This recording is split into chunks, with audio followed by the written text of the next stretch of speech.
মহালয়া মানে মহিষাসুর মর্দিনী।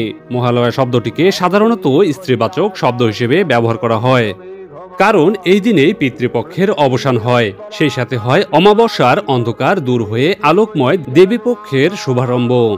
আর এখানে দেবী দুর্গাই হলেন সেই মহান আলয় বা আশ্রয়। মহালয়া অর্থই হচ্ছে দুর্গাপূজার দিন গোনা। মহালয়ার 6 দিন পর মহাসপ্তমী।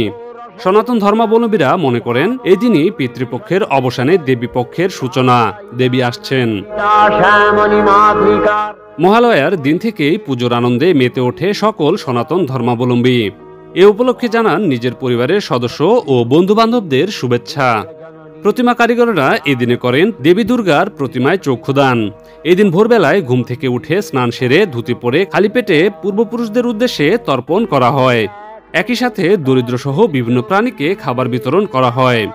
অনেকেই এই দিনে তাঁদের ধর্মগ্রন্থ রামায়ণ, মহাভারত অথবা গীতা পাঠ করেন।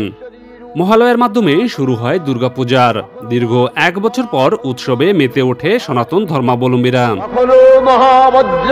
ইমরান মেহেদি, বাংলাদেশ বেতার, ঠাকুরগাঁও।